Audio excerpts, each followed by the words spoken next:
Okay, good morning, everyone. Thanks for coming here today for more information about accessory dwelling units. My name's Carl Bizzarro. I'm the building commissioner.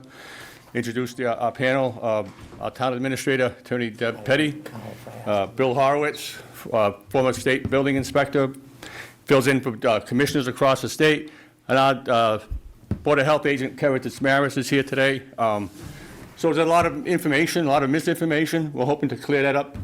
We'll take questions at the end of the presentation, specifically to your properties, or you can call us during the week, myself or Kevin. We can discuss it. So today's more of a general presentation. We'll go through some of the highlighted stuff we have up on the board. Let me introduce Deb Petty, our town administrator. Before you get started, are these papers going to be online somewhere, the handouts that you have? We can make them available, I believe, online through our town. Somewhere. They are. They will make them available. Luann might have gone to make more I know they're copies. but, Right. We have an email. You signed in with your email? Okay. oh, Tune Civic ready? Yes, I am. We're trying to get more out right now. We're printing some up. So good morning, everybody. Welcome. Thank you for coming. This is a great turnout, so I'm excited. Before you leave, I'd almost like to know how you found out about the meeting, because communication is one of the things that we're trying to work on and get more information out to the residents. So I'm glad to see the turnout this morning. I know we put it on Freetown Flash and on the signs within the town. I'm just here for general questions around the town. Most of your information is going to come from the building commissioner and the Board of Health agent here, but I just wanted to be here for general questions, general information regarding the town. So I'm just going to welcome you all. Again, there's coffee in the back of the room. Help yourself, and I'll turn it over to, it's Carl who's going to run the show. So I'm going to introduce Bill Horowitz, who has some great knowledge over the years. He's been doing this for quite a bit of time. He's a former state building inspector. I say he covers for a building commissioner across the state. He'll talk briefly about what his role and his understanding of the subject matter. Bill Horowitz. Hi, everybody. I know you're going to want to be very specific to the town of Freetown, and I'm the alternate inspector here, so when Carl's not around, I got to cover for him, which I don't care for him much about that. So I'm going to give you the general as far as what's going on in other areas of the state also, on how things are working with the other CMRs. There is another CMR out right now. It's called 760 CMR 760. It goes again with 780. It's only about 3 pages. You can go online, Google mass.gov 760 CMR and hit print. It's only, I think, like 5 pages. It's very brief. So not only do you have your bylaw, you will have the building code, you will have the bylaw and everything for the health regulations, but you also have the 760 CMR. So we'll start talking about that as the questions come up. Thank you. And so it gets a bit complicated, and there's a lot of information out there, so we hope we have people here today. Hope we can maybe highlight what to expect out of the whole process. It's about zoning, setback zoning, and buildings and things like that. We currently have about, I think, 10 ongoing applications for ADUs. I think there'll be a lot more coming as the prices of lending money goes up and interest rates go up and affordability for homes and stuff like that. Housing is a big issue. So we do have the right panel and right people with that kind of information. A lot of that was due to the health department and the building department and zoning. And so Kevin Dismaris is here from the health department. He'll come up and reintroduce himself. Many of you know him already. He'll take a few minutes. Oh, put me on the spot there, Carl. No. All right. Good morning, everybody. Thanks for coming. Again, I'm Kevin Damaris. I'm the Board of Health agent here in town of Freetown. Have been for the last few years.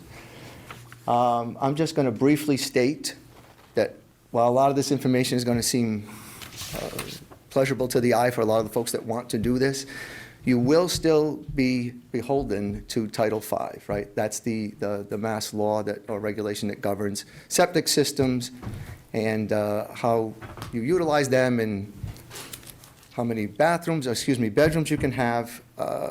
So it's not going to be as simple as, well, I can just do it.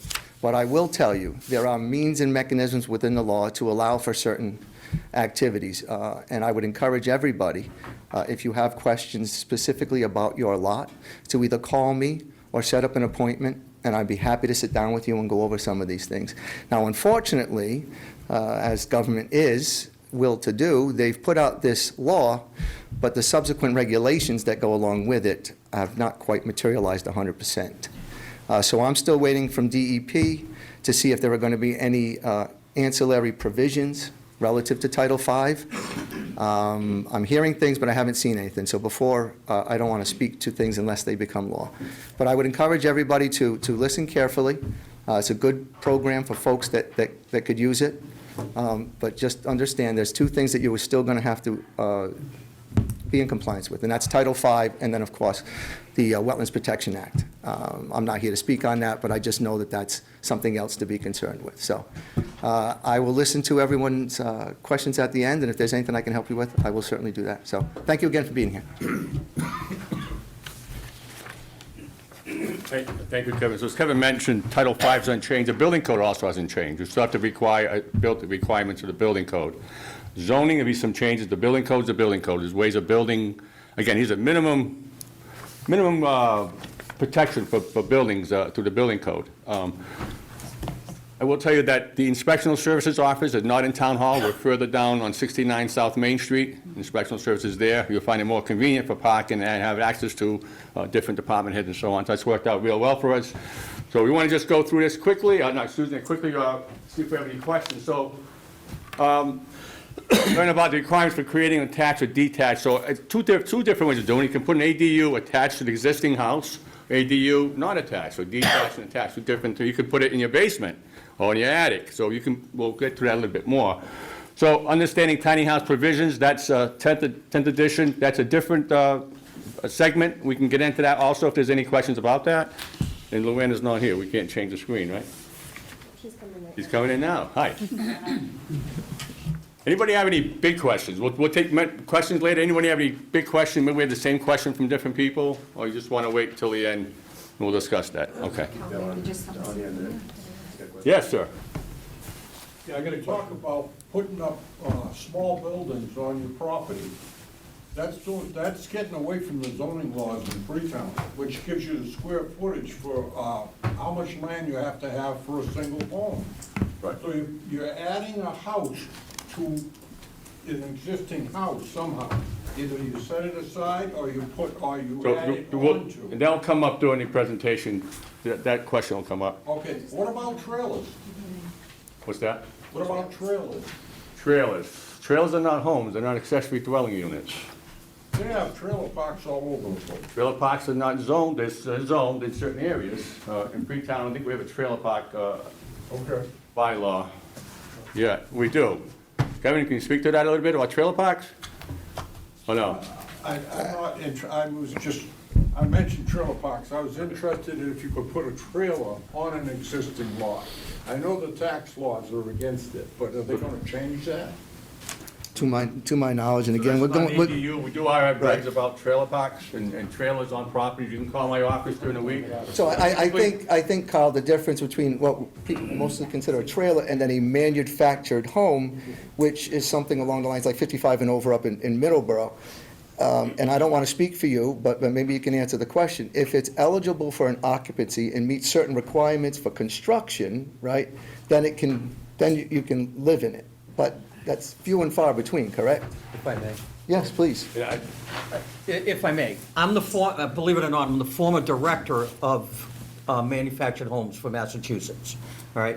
Modular homes and manufactured homes, two separate things. So yeah, you can actually do what's called a modular home that they would build. They've actually been building them for years for Israel.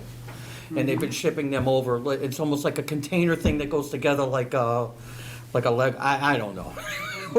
I just had to go to Pennsylvania and look at how they build them, and they put them together. They actually do them for prisons now, the concrete bunkers. So that is inspected and regulated 100% by the Commonwealth of Massachusetts. They have their label, they have everything, that all the wiring, the plumbing, everything's been inspected by a third-party inspector.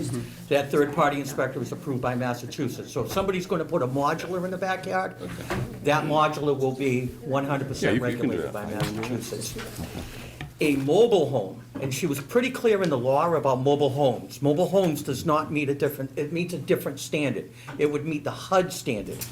The town can only zone certain things about that HUD housing. Other than that, it is 100% deregulated, not only by the town, the Commonwealth of Massachusetts. Even the Commonwealth cannot approve that or disapprove that that mobile building. And that's why the mobile building is like the PC word of a mobile home. They call them manufactured homes now. So under the program, what you'll look at is you'll look at manufactured buildings and manufactured homes. That's the difference. Manufactured buildings are regulated, manufactured homes are not by anyone other than HUD. So now when we get into tiny homes, she was very clear that the tiny home is not a HUD home. So that's subject to all the regulations on tiny homes. So I don't know if that cleared it up, but there is a difference. Wait, thank you, Billy. So if you have any more specific questions like that, you can address, maybe after the meeting, or call my office. We can probably give you the best answer we can. Deb's going to go back and see how we all came to where we are I at just this wanted point. to preface this all by saying that I believe in August of 2024, Governor Haley passed the Affordable Homes Act, and that's how we're here today. That act makes all ADUs, an accessory dwelling unit, by right and single-family zoning districts. So that is sort of what we're looking at today. There's other things in that act that you might want to look into. There's a change to the common ownership, which if you've lived in one of the older subdivisions, you're familiar with what common ownership means. If you've had one of your lots taken, or merged, I would say, not taken, but merged due to common ownership, you might want to look into that, but we're not going to get into that today, but it's something that you can talk to Carl with during the week as well. But that's how we got here. Governor Haley changed the law and said, everybody in the state of Massachusetts that has a single-family home in a single-family zoning district, by right, has the right to build an ADU. Now, that, like, as Kevin has said, there are things that may prohibit that, but, or you may have, setback issues. You still have to meet the current setback and whatnot. But that's why we're here today, because you may all be able to add a second dwelling unit to your property. And yes, it does sort of circumvent our current zoning, but it's the law. And it came into effect in February of 2025, which is why we're having this information. It's active, and it's you can do it right now. As far as regulations, the state, as Kevin had said, did not promulgate any regulations. However, they have now given us sample. I believe they just finalized the regulations, and I believe I'm going to talk to the planning department, and they'll be working on regulations for planning and zoning. Will be working on regulations for our town as it relates to the ADUs. But as of right now, we don't really have any. So I'm going to turn it back over to Carl to finish his presentation. Thank you, Deb. So just go briefly over the definition of a dwelling unit. So any building that contains one or two dwelling units used to intent to design to build or purpose a dwelling unit, a single unit providing complete independent living facilities for one or more persons, including permanent provisions for living, sleeping, cooking, eating, and sanitation. What does the definition mean? On page 4. So a commercial definition for dwelling unit, a single unit providing complete independent living facilities for one or more persons, including permanent provisions for living, sleeping, cooking, and sanitation. Efficiency, dwelling unit efficiency, a dwelling unit where all permanent provisions for living, sleeping, eating, and cooking are containing in one room also.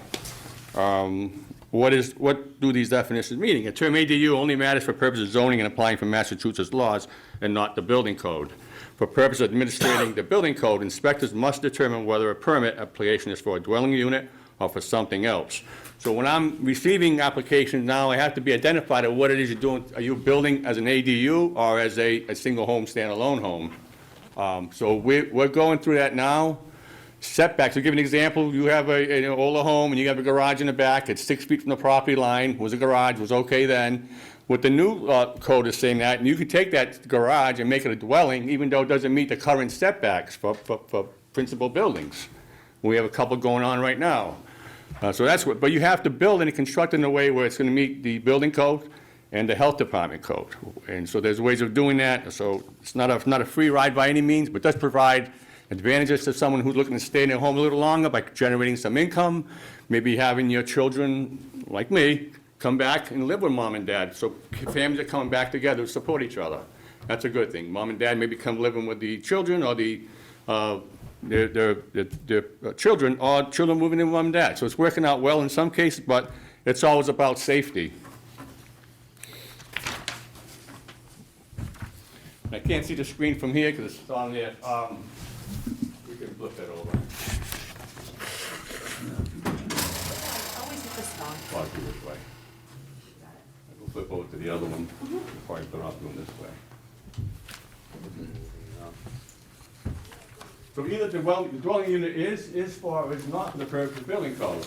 It is a dwelling unit if it meets all the three requirements. A single unit provides complete independent living facilities for one or more persons, includes permanent provisions for sleeping, eating, cooking, and sanitation. If you receive a permit application to construct an ADU in the basement of a single-family dwelling, and the ADU meets the three criteria for a dwelling unit, then the single-family dwelling will be a two-family dwelling. So the code does spell out that it's only available in single-family zoned areas. So the clarification we got from our meetings is that any area that allows a single-family zone build is a single-family zone for ADUs. We don't allow single-family zones in industrial areas, so you couldn't do an ADU in industrial areas, that type of thing. But if you live in a mixed use or residential use, certainly you could take advantage of that and put a single-family use for ADUs on those properties.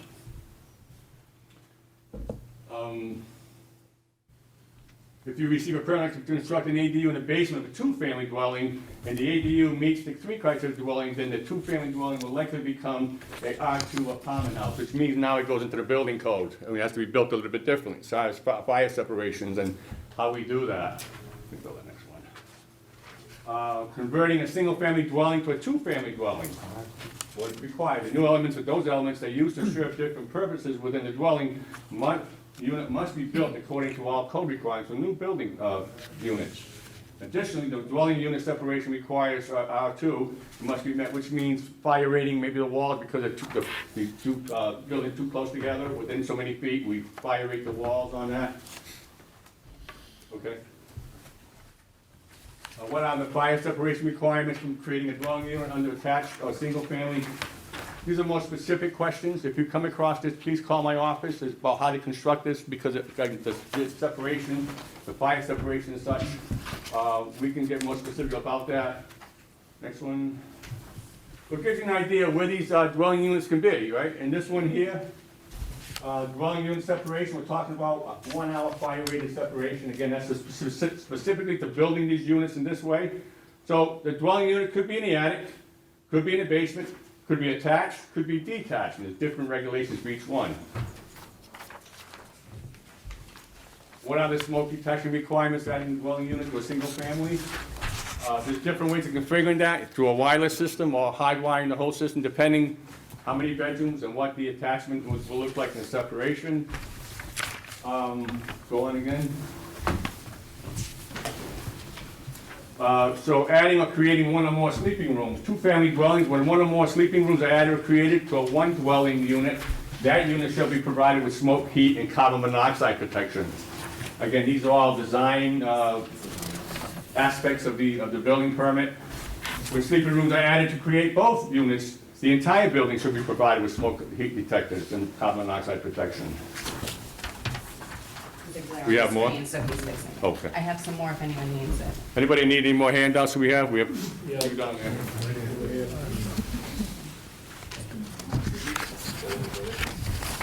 So what are the code sections that may apply? Every time you have a bedroom, you have to have an escape window in there, or an egress to get out of that bedroom.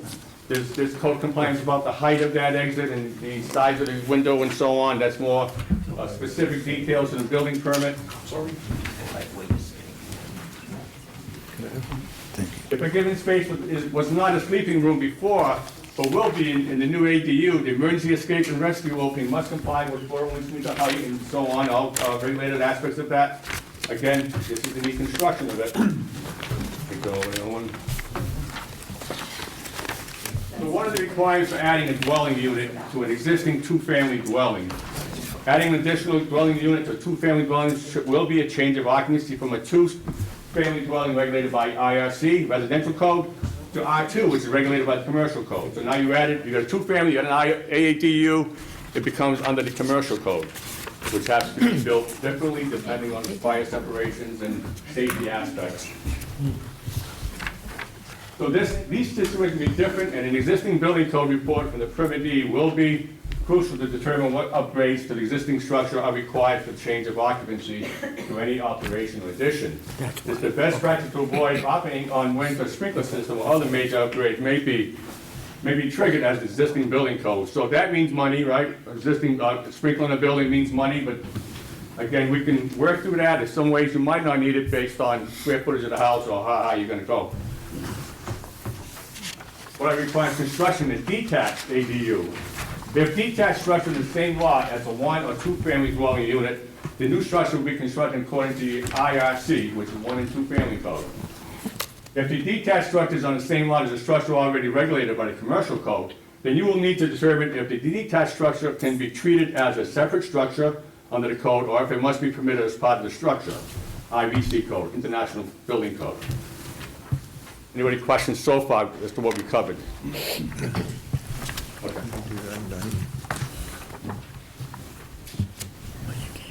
Change anything? To do that indictment. Did? That indictment. Okay. I What have did- a question. So there are no limits. Anybody who has single-family land can do this. So there are no limits. That's- And you said you have 10 now? So there are limits. So if you have, say you have a lot. No, I meant for the whole town. As long as you meet all the regulations. Sure, yeah. So it's promulgated by the state. We have to follow these rules. Yes, yes. And our yes. zoning must comply to them now, so it has to be, for, so in some cases, if you have more than one ADU on a lot, the second ADU will need a special permit, but the first one is by right. Okay. So you can see how this is gonna play out a little bit. Basically, you know, we're not here for a vote or anything like that. This is just forced down your throat by the governor, basically. There's no vote on it. It's like, okay, Boston's a city. Freetown, okay, we want to become a city. That's what you have no say in it. This is a democracy. Basically, it's not. They're forcing stuff down your throat that people may not. If people want it here, We've heard that fine. before, right? So Huh? it's- I'm just saying, that's the facts, you know what I mean? It creates some problems for us, other than the fact that it's gonna help people stay in their homes and maybe it's gonna bring more people to town Yeah, and create those other then things. more people will be moving in, they need to override, we'll have to build a new school, oh, you get more tax revenue, in the end result, it's not as good as you think, you know what I mean? You may get more revenue in, then you'd be spending more than you're taking in. Coming to that. Size of the ADUs, is there a minimum and a max? 900 square feet. Two-family. It's attached. And then make the two-family into a three-family. 900 if it's attached. Or is that Detached. Detached. It's 900 square feet regardless, attached or detached. Or 50% of the floor area of the house, whichever is less. So let's say your home is 1,500 square feet. Your ADU will need to be 750. It can't go to the 9. So, to answer your question, basically, this law has been on the books for at least 3 years, 4 years that I've known. It's already been in 40A as a definition, okay? As defining a unit, an accessory dwelling unit. So you could go into the building department and say, I'm gonna build an accessory structure. What are your requirements for zoning? Setback, size, height, area, everything. So there's my accessory structure. I meet the town I requirements. see what you're saying, I'm just saying, it's how it was trying to force it. Oh, It was never a see. state vote or a town vote on it, it was Governor- just forced down Yup. your throat, period. What was happening, though, was the towns wouldn't even look at it. And in that law, it said it must be owner occupied. It must, the square footage. The utilities must. It was all in play for the last 5 years. No one allowed it.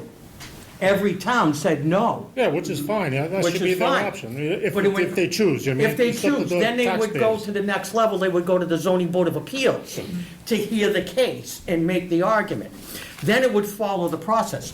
This, when it happened, This is not going to stay this way, trust me. There's going to be more appeals on this than you can shake a stick at, because nobody's even looking at the 760 CMR that they just recreated. They just created a whole number. So you really need to look at that also.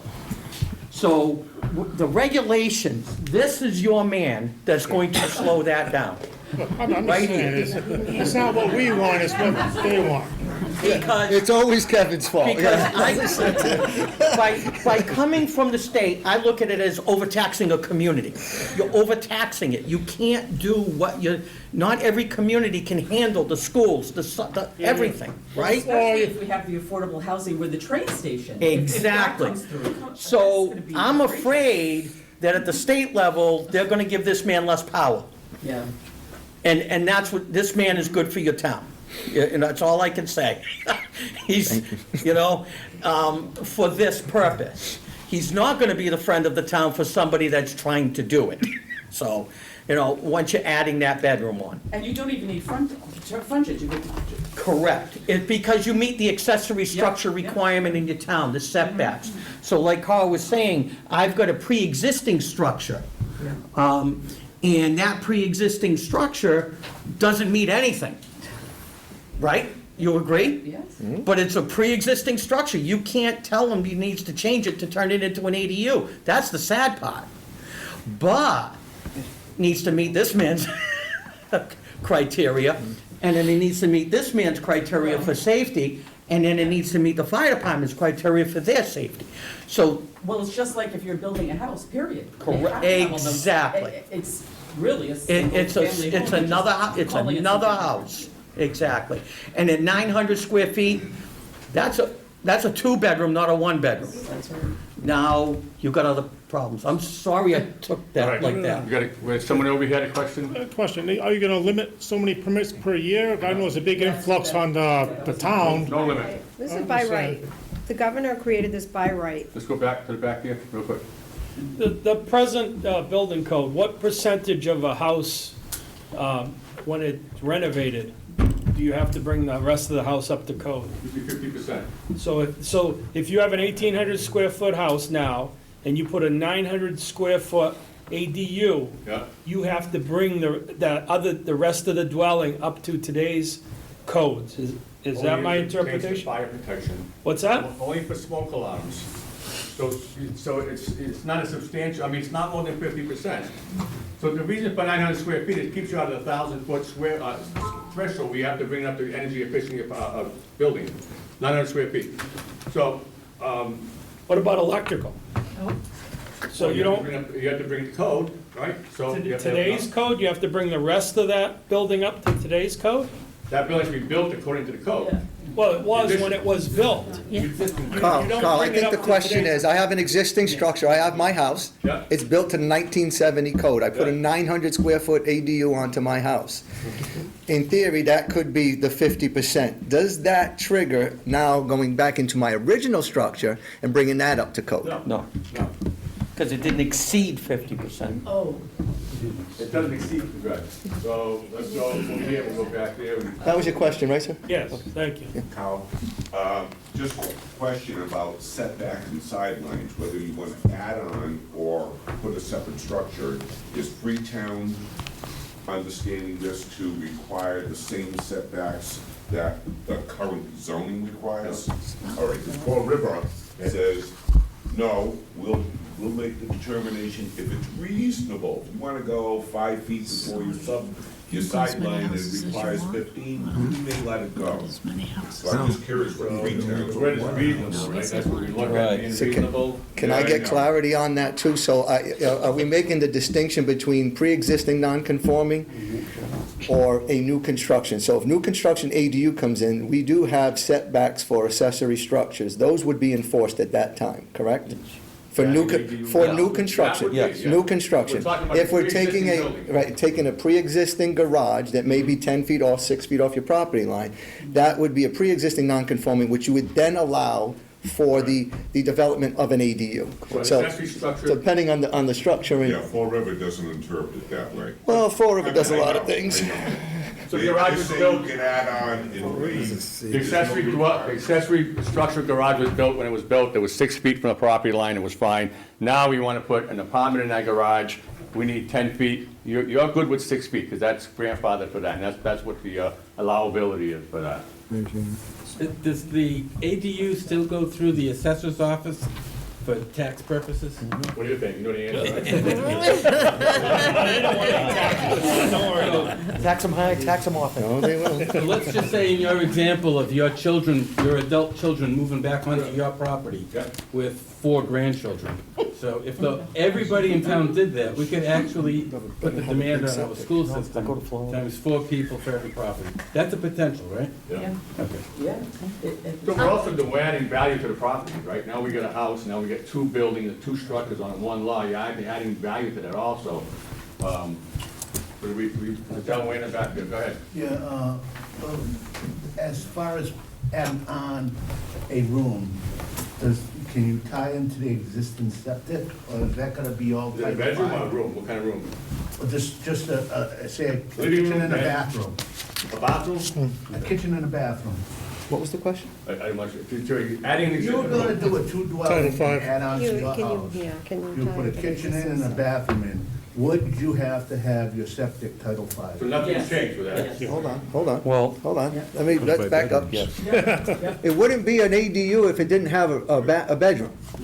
If you're just adding a kitchen and a bathroom, you can have just, Title V does not limit the amount of kitchens or bathrooms you can have. You want to have 100, God bless. You want to have 3 bedrooms, you need to come talk to me, okay? So if your question is, if you simply have a structure and you're just putting in a bathroom and a kitchen, that does not rise to the level of an expansion under Title V. You would not need a Title V inspection, okay? The second you add a bedroom, now understand, there are 3 different definitions of what a bedroom is. Title V has their own, the building code has their own, and there's one other somewhere out there. I am looking at the plans to see, does that room as proposed meet the definition of a bedroom under Title V? And I'll do it very briefly. It's 70 square feet for new construction, 7'4" height, I believe, 7 foot, right? 7 and 6 floors, Okay, so 7 feet. 7 feet. Must provide privacy, so have a door. And must provide conditioning to the room, so meaning having heat and natural light or ventilation, having a window. So the old, wives' tale or urban myth that, it doesn't have a closet, so it's not a bedroom, that doesn't exist.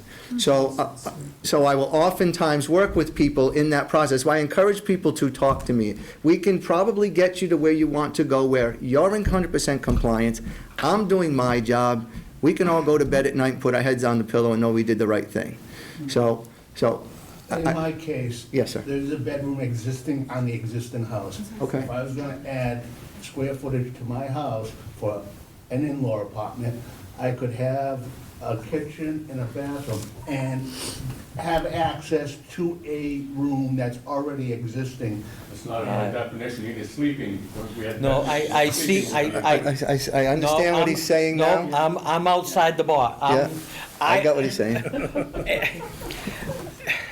I was a horrible state building inspector because I am the king of loopholes, okay? But I also look at the loopholes is, the government created it, let's use it, okay? And I tell building inspectors all the time that hate me, I always say, just remember how righteous you are every April 15th, that you don't take any loophole. All right? So they're there for a reason to make it affordable. I think I know what you're saying. I already have a 3-bedroom house. I want to utilize one of those bedrooms, but I want to add a kitchen and bathroom onto my house and utilize that same bedroom. So I'm not adding a bedroom. I'm just adding the other living facilities to make it a dwelling unit. Eating, sleeping, and living. Okay, and sanitation. I create that within the part within the footprint and part of an addition. I would argue with this man and say, we're still a 3-bedroom house according to the regulation. I don't have to upgrade my septic system. So you in the back can bring your family home and leave the kids in your house, the grandchildren. So it can be how would I make that determination? You would obviously put in a building application. So anybody that's gonna be doing this is how it works. Building application goes in, maybe after a zoning determination by Carl. It then gets put into the system. We all have an opportunity to look at it, right? So on these, I'm gonna be looking for a level of depth of detail, right? I'm going to want to know the architectural drawings for the inside of what you're proposing, and may even require for what you have currently, with linear dimensions, right? Because I need to make that assessment. But to your point, if you were just going to somehow go through the construction process, you have a 3-bedroom house, like he said, and you're going to somehow annex 1 bedroom and make that become part of the ADU, as a whole, and in general, I would look at your septic system. If it was installed and it was compliant for a 3-bedroom system, then you would be all right. What I have been doing with these types of situations, because we all understand what happens oftentimes, oh, I'm never going to use that as a bedroom, it's an office, and next thing you know, the 3-bedroom turns into a 4. Okay, so the law allows for what's called a deed restriction. We have the paperwork in our office, and it's really simple to fill out. I, at this address, pinky promise and swear that I will only use X amount of bedrooms and no increase in flow. I then, depending if it's a standalone or, a separate or attached, will ask you to put, okay, with 2 bedrooms to be in the main structure and 1 bedroom to be in the ADU. And it just eliminates confusion. The good things about deed restrictions, they're just that. They restrict you for the temporary. Should you have the ability or in the future want to increase your septic, and again, you have the ability under Title V to do that, and it makes all setbacks, then that deed restriction can be removed. But it's an easier way, and it has been taken advantage of, and I'm oftentimes, I think on all these ADUs, I'm going to ask that, so that everybody is critically aware that this is what's going on and how we do it. But I think you hit the nail on the head. I would look at it as it's a 3-bedroom currently, we're not increasing flow. Title V does not require a Title V inspection if you're not going to increase in flow or do an expansion. So that's why I have to look at those. An expansion doesn't mean expansion, I'm putting an addition on. Expansion means I'm expanding the requirements of my septic system. I have a 3-bedroom, I'm gonna put a 4-bedroom in. Well, time out, you need to come and talk to me, okay? So, I'm sorry, I thought that.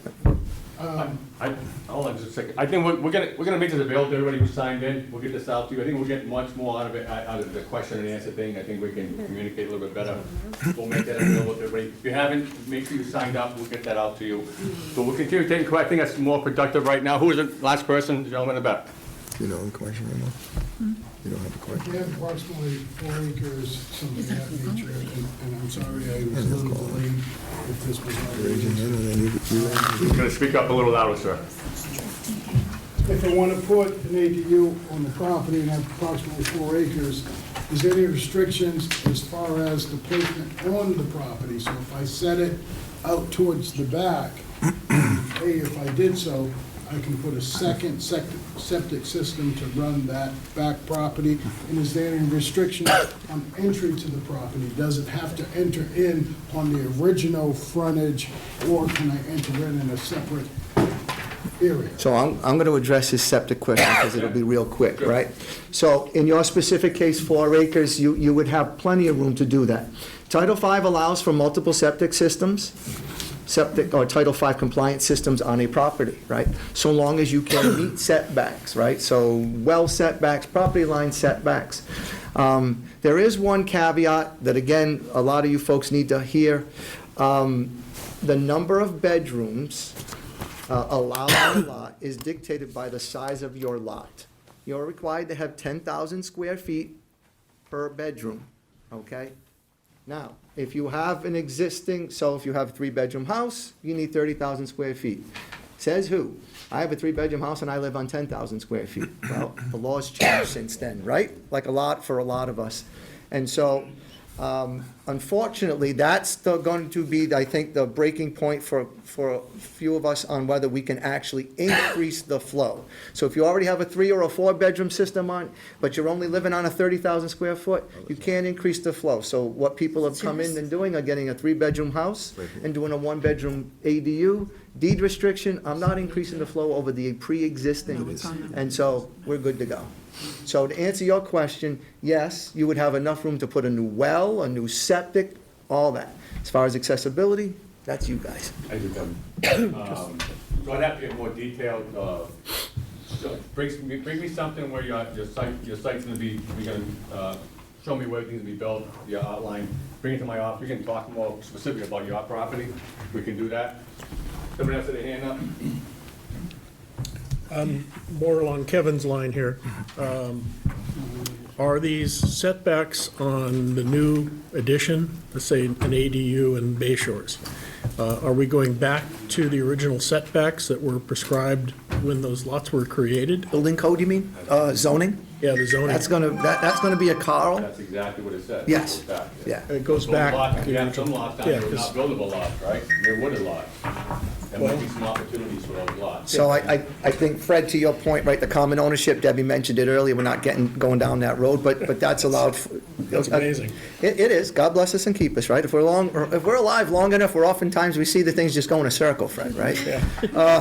Shortest distance would It is, yeah, I guess. After 12 years on the planning board. Oh, I know. I can't believe what's going on. I hear you, right? So if I could just, again, there is one caveat to the 10,000 square foot. In those areas serviced by municipal water or a water system, your allowances, you can. So that's why down the Bay Shores or in other areas, we said, boy, that's a small lot, it's undersized, they said you could never build on it. One, it was common ownership, well, now that law has changed. Two, it's served by municipal services or water, so now the Title V requirements are lessened in those instances. Okay. So that's why some of you may see that. Now, you're not able to go over the minimum standard and increase over certain things, but still, you get a little bit more leeway when you're serviced by town water. How many ADUs could you put on a property? By right one, more than one by special permit. Oh, okay, because the town says 1.6 acres per dwelling, right? Or did it change? The town said that it was 1.6 acres per house, right? So that's zoning, that could change, right now it hasn't changed. Okay. No, but this law, this law, and again, not to get too much, but this law basically circumvents that. This law, as declared by the governor, circumvents most zoning requirements. Okay. Very similar to the 40B, right? Well, yeah. Right? So where certain provisions were allowed because of the housing concerns, right? Right. So you're right, if you were just coming in, I want to build a standalone house, Right. you would need 175 feet of frontage, 30,000, I got it. right, okay. But if you already live on a 40,000 square foot lot and you can meet setbacks and you can do that and you want to put an ADU on it, you would be, according to this law, you would be 100% by right in that instance. And what if you put 3? What about septic and water? All right. If you Yeah. don't have a municipal system? No, go ahead. Please. I'm, like I said, I'm an outside. What terrifies me about this is not this. Signature. Somebody comes in, is anybody here from planning? Email something if you need it. No? Well, by default, 20 years. Yeah. What terrifies me for a town, one of them, there's other, your town is not unique, right? You agree? You have Route 24, you have 195, you got 140. You're tucked into a very welcoming area for other people. What terrifies me is the subdivision that comes in with 15 houses and puts 15 houses with 15 ADUs. Right. Now you got 30, Right. okay? What worries me is 911. What's the address? Don't know. Okay? Right. There are a lot of people not thinking about a lot of things. Right. Okay? As far as the people trying to sell you an ADU, the town are gonna ask all those questions when they come in. What's the address gonna be? Is it gonna be 22 and 22 and a half, 22A, 22B? Oh my God, good luck, okay? Good luck trying to order Domino's pizza. So, that's, but I always say, if Domino's can find it, so can they, you know? So, but these are all the different little things. If you're building a house and you're required to have 2 acres for that unit, let's say, for that house, you don't need 4 acres for the ADU. The ADU goes on to that too. Correct. They don't increase, and then the part that worries me the most is the word reasonable is in the law. What is reasonable to you and I? Night and day, correct? Right. And that worries me on the reasonableness. When the life safety starts to come in, that worries me. Are you being unreasonable to try to stop the unit? Yep. There were 100 building inspectors in the room, and I want to say 99 of them, believe it or not, were pushing back on this. And I was saying, be careful when you're pushing back because of that word reasonable. Right. And that worries me with your law when you're trying to write a bylaw.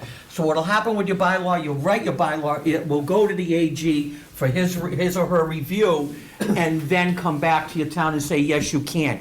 That's the part that's worrying me. So this is gonna go to litigation on every level. I can't even count the amount of appeals that are gonna go just to him, to the state. Right. He's gonna need commuter rail money, because he's gonna be living more in Boston than he is in Freetown. Right. Same thing here. He's going to be appealed at every level.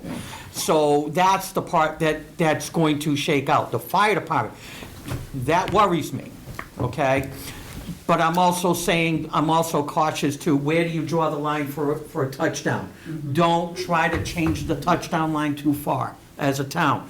If you can do what you need to do, and I'm terrified for what you said earlier, of everything that people aren't thinking about.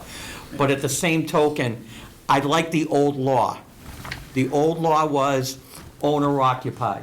The old law was, there are a lot of inspectors and fire departments in town saying, I want separate sewer lines, water lines, and everything going out. I don't want it tied into the house.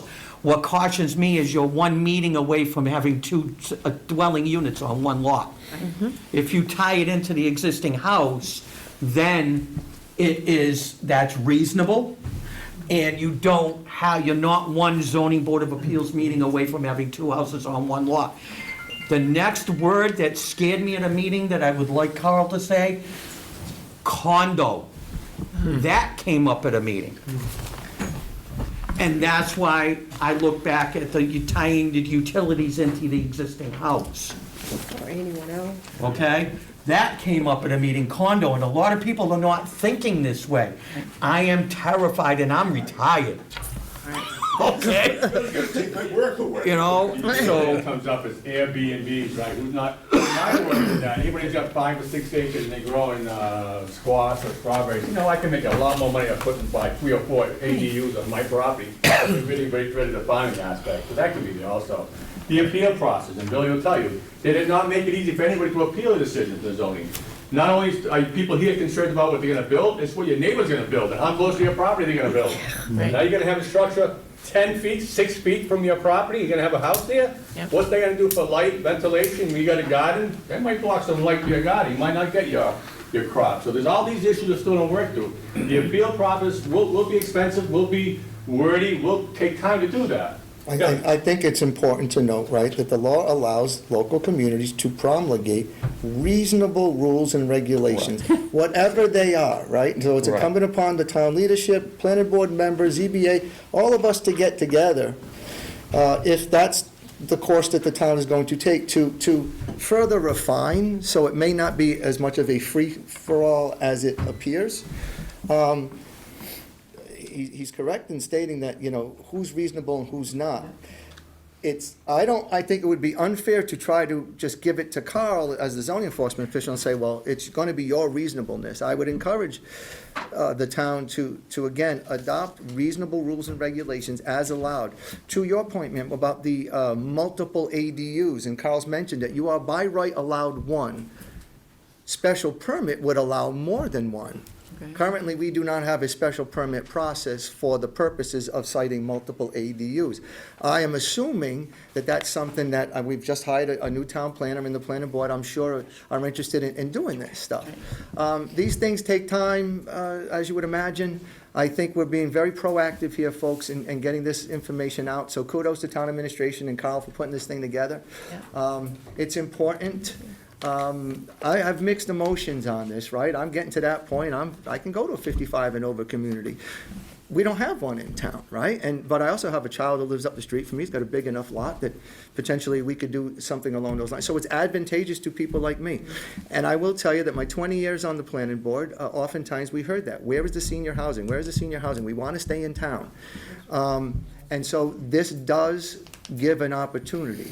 I think most people can understand that. I think what leaves a little bit to desire is the fact in how it was done, sir, right? How the governor just made a decision, this is what's going to happen.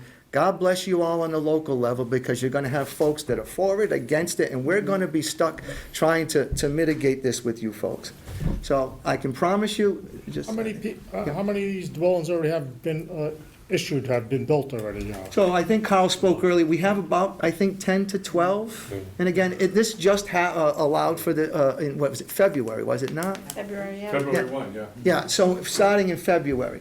So what's gonna happen now, more and more people are gonna do these, right? One's gonna go up in the neighborhood and they're gonna say, hey, Fred, what do you got going on over there? Well, there's this neat little law now that you can put an ADU. And so we anticipate more and more. So part of this, I think, on Carl and Debbie's part, was that get the information out to you folks. You live in neighborhoods, you have friends, I'm assuming, that you would talk to, right? He does. I don't have friends, so I don't want to assume that everyone else. You know, that the word gets spread that way. And again, Carl's very gracious with his time with the townsfolk. I will certainly be amenable and accommodating. And heck, if it gets to that point where we're in it, maybe we just set up office hours in the evening. If there's enough people, we set up a time slot and you come in, we'll give you 15 minutes to get you on the, you know, I don't want to speak again for Carl right now, but if it gets to Why that you don't have point- any friends? That's why I don't have any friends. So at the end of the day, I feel everybody's angst about this. I too have the angst, believe me. We met right after this came out in August and said, whoa, what are we gonna do, right? So basically, after all this, you have so much tax revenue, basically our taxes should be stable, they shouldn't go up at all, right? Sir, I am the Board of Health agent. Right? I doubt I it. am the Board of Health agent. One question from the back. Is anyone else concerned about the saturation in our town, about turning us basically into like Somerset? Right. You drive through Somerset, there's a house, there's a house, there's a house, all in one lot. He sold his. Yeah, I know. We have a beautiful town here. Yeah, I still have. You know, we have green We space, have available land. we have available land, we have the forest. Well, Maybe it's force it down the hill, but it's not, becoming you know. ADU builders. They're already- I just wanted to get From two information on it. directions, Yeah, yeah. See from what's the on it. Even when administration, this currently came in out, there was Massachusetts, no we've got the information like this on MBTA the website. mandate, and now we've got this ADU mandate, I didn't see it. okay? I just got a Right, it's a text. right, I got a text we have the and right to an do it, we don't have to do it, but it's very attractive to a lot of people. Feel like Either losing bringing in control. family to help them out, because we do know there is a housing crisis currently. Prices are ridiculous, kids can't afford to move out, parents can't afford to live by themselves. But I'm concerned because, you know, we've been long-term residents in Freetown for 30 years. And I see it potentially becoming something like Somerset, where you don't have a town anymore. You're a quasi-city. We don't have It's, town. We don't have the resources. No, right, and that's, and Add all again, of this. I think we're losing sight of this, right? We didn't advocate for this. No, I know. We're And so getting squeezed by and the I would encourage everybody to exercise their voices. If this is something you do not like, that your state government is doing, you have the ability to talk to your reps, you have the ability to talk to your state senators, you have the ability to appeal to the governor. What it's going to do, I don't know. But at the end of the day, this is what's happened. And he was right. We are getting the brunt of it. We're having to deal with you folks, and we're on your team, so to speak. But we also have jobs to do by the law. Oh, I know. I Yeah. mean, we just, behind our property, they just approved 3 houses on a cul-de-sac going down the gas line. on 40,000 square foot pieces of property, not 2 acres, not 1 acre, little tiny lots off of Walnut Street. There's 3 houses going down, they're putting a road on the gas line. No setback from our property. The town allowed it. Yeah, that- So now well- you've got 3 houses going in on a cul-de-sac, which would be allowable to have an ADU on it. So now you've gone from 3 units To 6. on a gas line road, on little tiny lots, and now you're gonna allow potentially ADUs to be built along I'm as well. I'm confused on that, because I'm familiar with that project. I don't know that this 40,000 square foot lots is a minimum requirement. That's what they told me when I asked, because I'm in a butter. No, I understand. It's Walnut I was always Street led to believe that it's subdivision. a 2-acre minimum lot in a zone to No, build. it's 70,000 square feet. Yeah, no, thereabouts. they told me it was a little tiny itty bitty lot I that they don't, got approval for. I'm not, I would check into that. Okay. I would But check still, it. even Need to talk 70,000 about square feet personal isn't 2 acres. situations. It's not. No, this is, she's not wrong. I'm familiar with it. It's a new subdivision. It Yeah, should be but my 70,000. concern is they're gonna turn those 3 buildings on a small lot, on a gas line road, into 6 units or potentially more. Mm-hmm. And the town can't stop it. That's what I'm hearing. By right, by the state, There's one of the the things we governor. did lose also is that you don't have to live there. If you could build these things and walk away and let anybody live there. Well, that's what we they're lost gonna do. I control of mean- that. That's a big one for me. Carl, I think another question that I hear is relative to short-term rental. Are these ADUs available for short-term rental? Absolutely not. Okay. Right. They're I mean, my very concern clear. is people from Not other Very towns clear, come you in know what's and gonna build happen, though. stuff, You know what's and gonna then happen. everybody Hold on, woods and walk All right. away. Finish up your question, go ahead. Okay. Well, we're gonna have outside contractors coming into our town to build these units, rent them out, make the money, and they don't live here in our town, and they're not feeling the crunch from our local resources. How do we control that? Or can we control that? And we can, it's by right. By right. Governor. Taking that away from us. Go over here for a question. That's actually some of my question. I'm wondering, I know there's a lot of discussion about ADUs and multi-generational housing and how it can be a positive in that regard. Correct. But in regards to situations where Airbnbs, will these be able to be rented? So do you have to be owner occupied? No. Like, does the original owner have to live on the We didn't primary have that. I original wish house? that component was part of that, because that would give more responsibility to the owner Right. So over the property. technically, I could, my home that I have ownership of, I could build an ADU and then decide, I'm moving to Rochester because frig this. Right. And Right. someone else could come and rent both of my properties and that would be acceptable. So Yeah. they are rentable. Un- But they're not We Airbnbs. need to get that. Correct. property. So, at this point. in the old 40A, No, the it's old not gonna 40A, cost the enough. definition for an ADU, an accessory dwelling unit, and it was, for the last, at least 3 or 4 years, it was there. But nobody accepted it and said, no, not in my town, okay? It said owner occupied. It said everything that you, off-street parking, everything. I live in New Bedford, okay? If you're a half a mile from a bus stop, you can't require off-street parking, okay? If I have a 3-family and it's got a garage in the back and it's pre-existing, that's an ADU in New Bedford. So I'm afraid that's gonna happen here and everywhere else. An ADU is an independently rentable property. You can rent it, but it not short-term. What short term? 28, I think Oh, it's 30 days. So, and then that goes through the tax records. When there are short-term rentals in your town, you get a hotel tax kicked back to you that the If one state exists. collects. If one exists. Yeah, okay. So, my thinking is, go to your planning board, create zoning that's reasonable. The 3 triggers you gotta be careful of is a regulation, a town bylaw cannot supersede a regulation or state law, okay?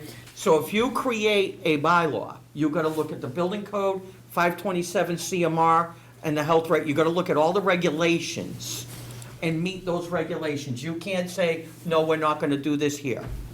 So, when you look at all of that, you may be able to create something. I don't know. That's way beyond my pay grade. That's for lawyers to talk about. And it's funny, when I talk to lawyers with Carl, they'll say, who hired me?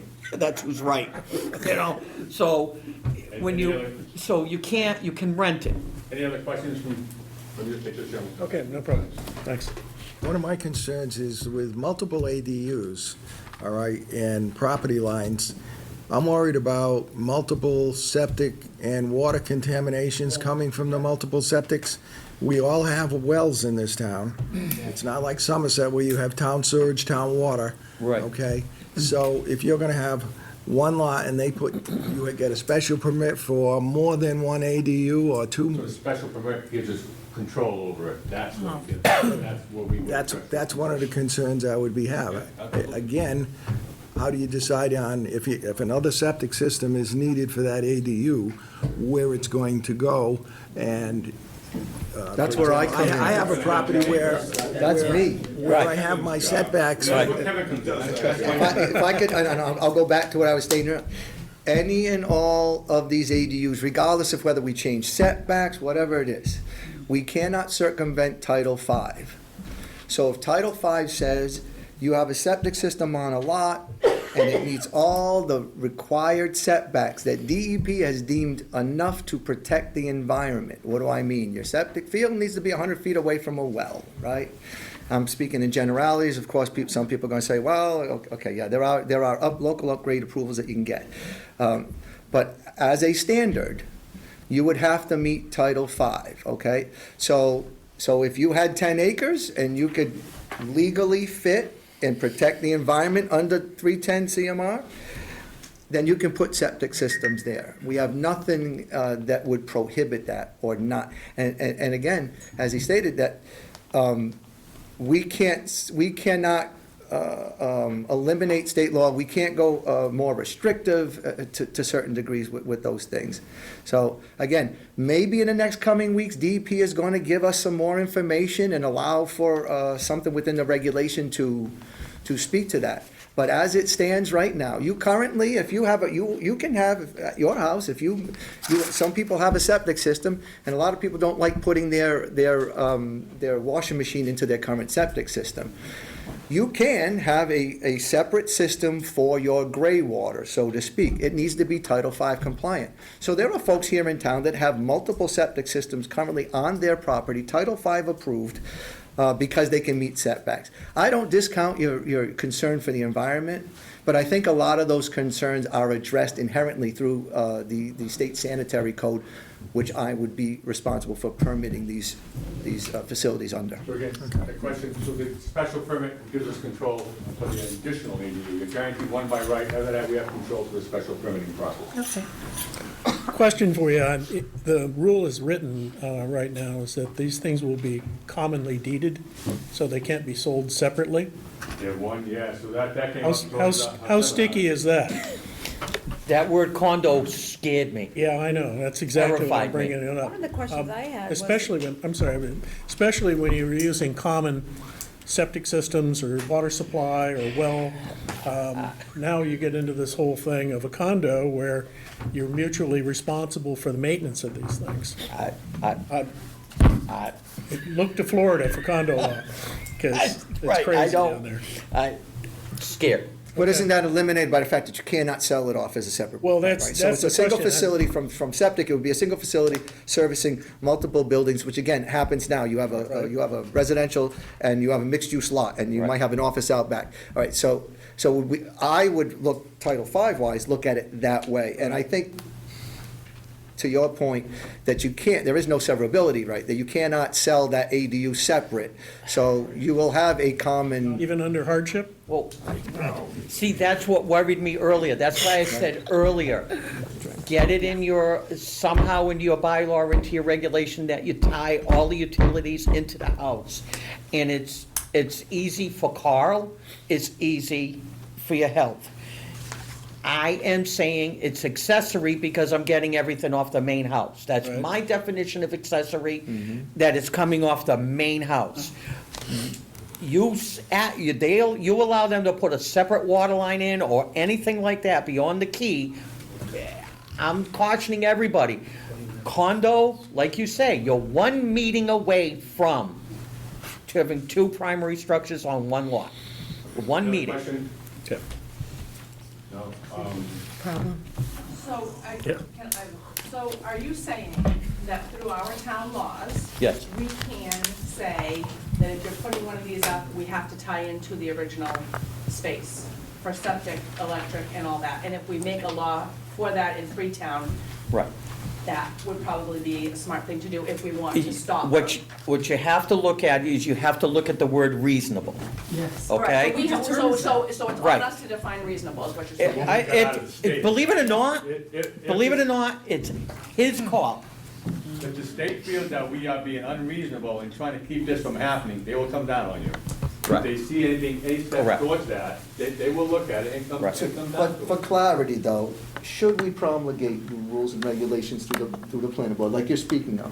They do get to the AG, whether it's through bylaw or what have you, and they are deemed to be sufficient, then those are the reasonable rules. Right now, unfortunately, with Carl, he's left to his own reasonableness assessment, and I do not envy him at all. There is a lot more strict guidance for me in what I do than in this instance. The state did no favors to the local folks here. So I think to answer your question, there is a level of scrutiny they'll have to go through. But yes, I think we can promulgate rules and regulations that would be relatively reasonable to at least have a bit greater control over what we're doing here. 15 units. Gentleman in the back had a question. Oh, this is great until your governor decides Don't to tell write a me new my law. governor. To change everything that we do here. You can write a rule that says, they have to be tied in together and they have to do this, and we find that reasonable unless she writes something that supersedes that. You hit, again, I'll go back to my previous statement. We all have a voice every 2-4 years, whatever it is, to vote, to speak to what, Once they get in office, you got no vote. She just does what she wants. Sir, I can appreciate that, right?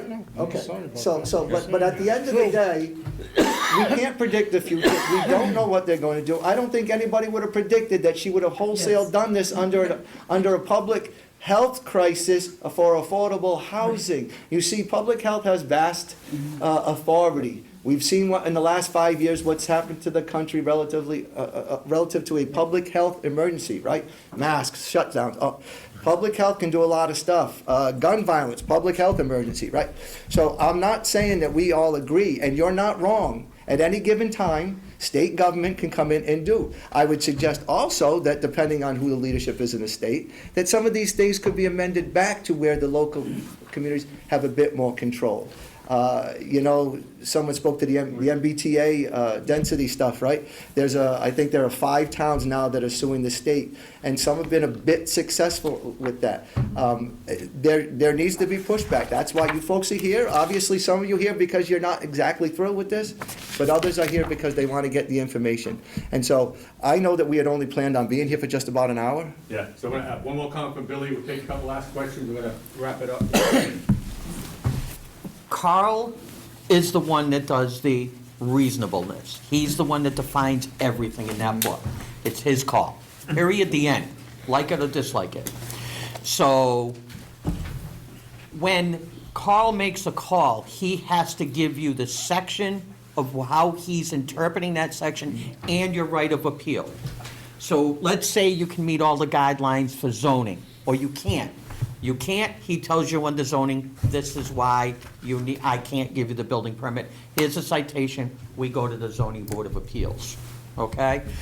Once it goes to the zoning board of appeals, then everything starts to flow. Once it starts to flow, somebody wins, somebody loses, for lack of a better word. Somebody prevails, doesn't prevail. Then it goes to case law, okay? If they bring it to that level. And then this starts to shake out. What happens under the building code, Carl will cite you this section under the building code.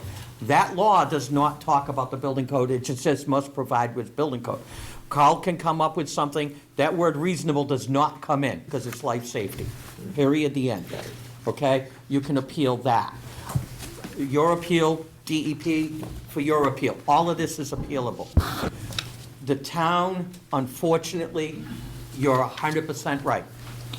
There's nothing there for you, other than trying to come up with something reasonable. Let me take one couple, anybody had questions to ask, that's not asked a question again? We'll take the thoughts of the gentleman. and I'm trying to wrap my head around it. Now I've been okay, I have a unit here. Where do my utilities need to come from? I need to upgrade that septic to a 4-bedroom, say, okay, but we can use the same septic.